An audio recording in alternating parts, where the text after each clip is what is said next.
Pencapaian program tahun 2002 dan target 2023 pemerintah Kabupaten Kuburaya. Kita kan mengelola kewenangan anggaran. Nah, ini yang terpenting. Kita syukuri ketika situasi pandemi dan tahun lalu 2021 kita daya serapnya sampai 96,50 lebih, dan itu rating kedua se-Indonesia setelah Kabupaten Lampung Tengah Selatan kalau nggak salah. Itu serapan APBD-nya. Serapan APBD-nya kinerja kita, karena ini kan ukuran yang paling utama adalah kita ngelola anggaran.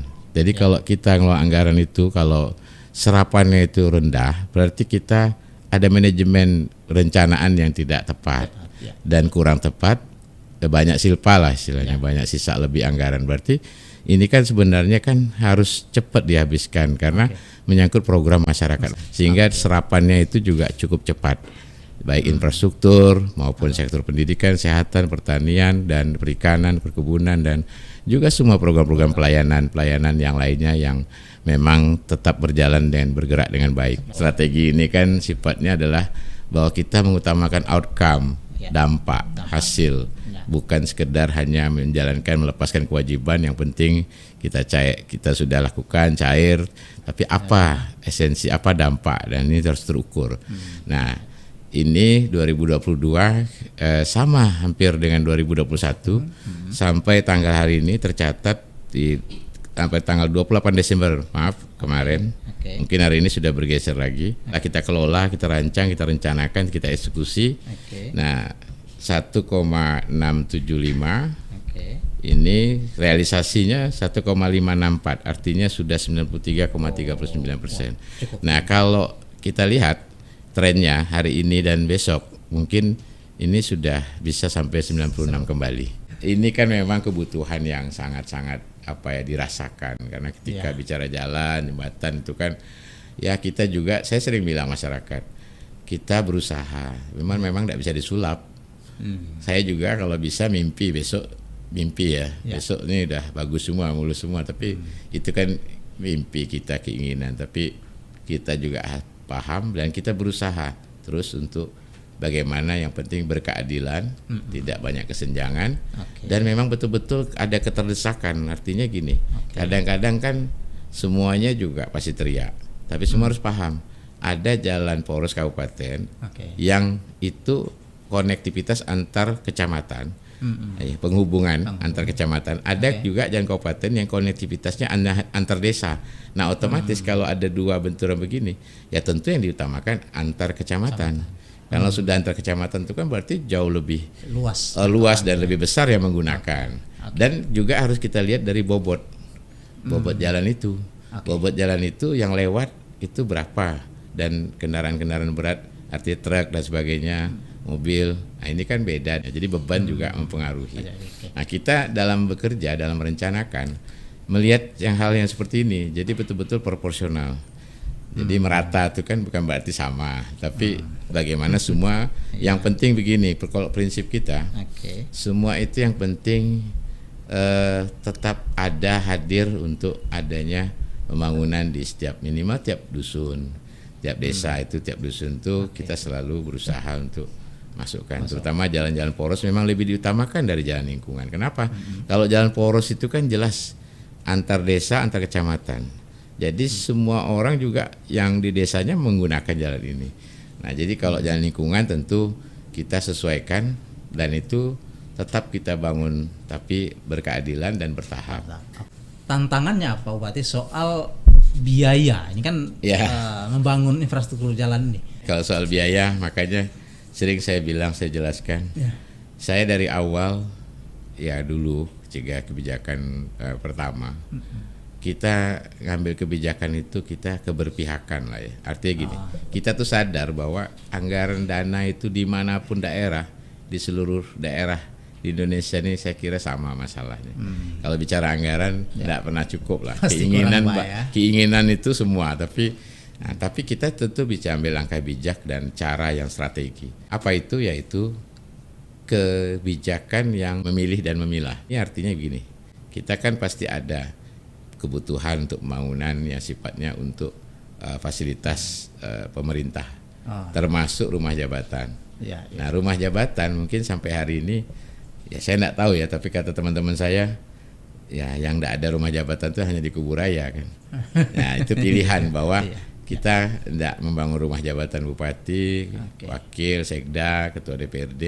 Itu saja kalau dihitung-hitung mungkin sudah bisa mencapai 70-80 miliar. Nah, dana ini bisa kita gunakan untuk percepatan jadinya.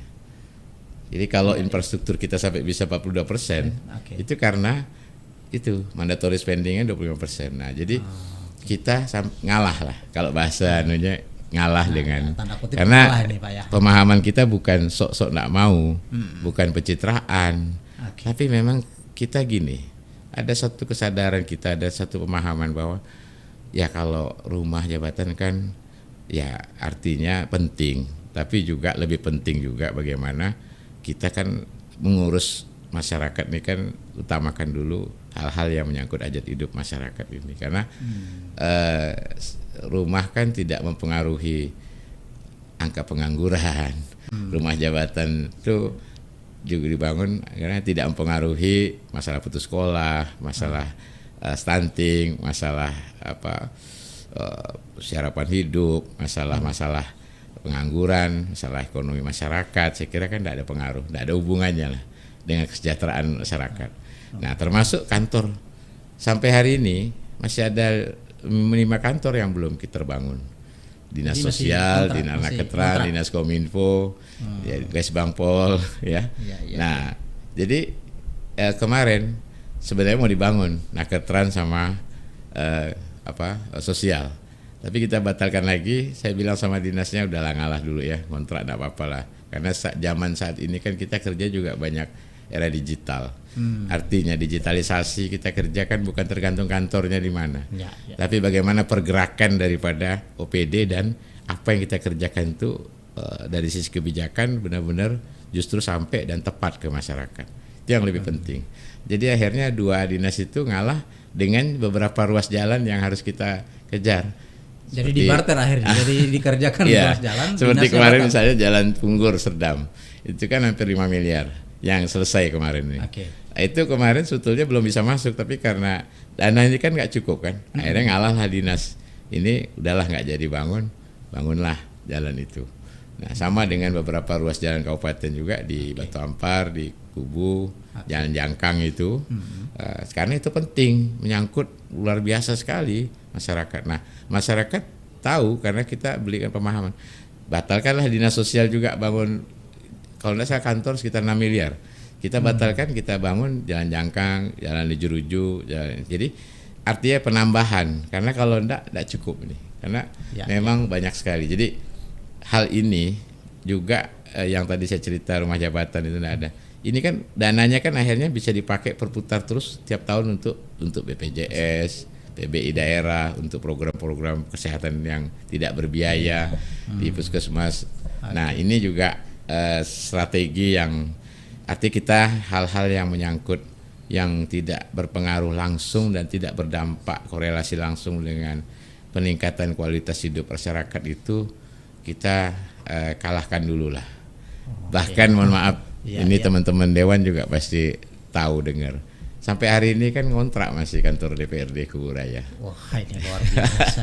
Tapi ini memang Pak Bupati udah kesepakatan dengan Dewan artinya itu. Ya, memang sudah ada lahannya, cuma karena kebutuhan mendesak ini kan saya bilang, teman-teman ya walaupun mungkin di sana sini ada yang bertanya, tapi saya yakin teman-teman itu secara nurani juga ngerti.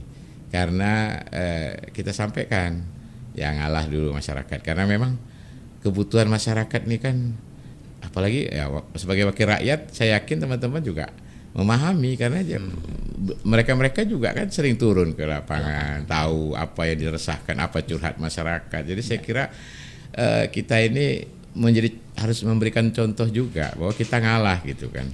Jangan kita lebih banyak pemerintah ngurus urusan pemerintah sendiri gitu kan. Ngelayani birokrasi sendiri. Elit ngurusi elit aja, tapi lebih banyak justru kita harus fokuskan kepada kepentingan hajat hidup masyarakat banyak. Karena ya kita harus apa yang saya ambil kebijakan itu juga menjadi pemahaman di internal birokrasi bahwa disitulah birokrasi juga paham bahwa ngelola anggaran jangan mubazir, ngelola anggaran jangan cuma hal-hal yang mohon maaf tidak ada efek dan dampaknya terhadap kesejahteraan masyarakat, harus betul-betul terukur dan punya dampak. Karena dan harus cepat, harus terserap cepat, kita programnya jalan, infrastruktur maupun pendidikan, kesehatan, apalagi menyangkut hak orang banyak, pelayanan itu semuanya harus kita perjuangkan dengan lebih cepat lagi. Memang kita dari dulu selalu berusaha memperkuat di puskesmas itu. Artinya apa? Memang yang sebenarnya harus diperbanyak dan diperkuat itu puskesmas. Kenapa? Karena kalau masyarakat tuh ada puskesmas jangkau, ada ketenangan. Ini masalah psikis ini sangat mempengaruhi. Dan daya jangkau untuk melakukan upaya preventif, kemudian mendatangi, kemudian program salju terpadu misalnya sebagai unggulan Dinas Kesehatan itu berjalan dan alhamdulillah itu sangat-sangat baik sekali, suatu hal yang justru sangat bisa memberikan tenangan. Nah, untuk BPJS yang layanan terpadu ya puskesmas tadi itu yang jemput bola itu. Iya, betul. Nah, untuk PBI daerah kita juga sudah mencapai angka BPJS itu totalnya untuk PBI daerah itu kita alokasikan sebesar 21 miliar dan memang masih kurang, tapi itu sudah setidaknya sudah cukup hal yang secara mandiri kita berupaya terus dan walaupun tidak ada BPJS kita di Kuburaya tetap kita free kan di seluruh puskesmas, jadi tidak berbiaya. Jadi ini langkah kita juga untuk memperkuat bagaimana agar masyarakat itu jangan sampai terhambat atau merasa ini untuk memeriksakan dirinya. Kita lakukan upaya akhirnya kita bisa membuat capaian itu kan IPM kita kan memang meningkat dan kita optimis IPM kita untuk tahun ini juga akan mengalami peningkatan karena dari sisi kesehatan tadi usia harapan hidup kelihatan meningkatnya, terukur jadinya angkanya terukur. Kemudian baik usia harapan hidup, baik itu rata-rata lama sekolah, kita melihat juga dari data pendidikan itu membuat adanya peningkatan karena updating data yang seperti sarjana dan yang tamat SMA itu sudah juga dilakukan dengan lebih baik sehingga kita optimis. Kemudian untuk yang ekonomi pun itu dari berbagai faktor dan angka menunjukkan kemarin kan kalau angka penurunan kemiskinan kita mengalami penurunan angka makronya ya. Kemudian pengangguran juga demikian.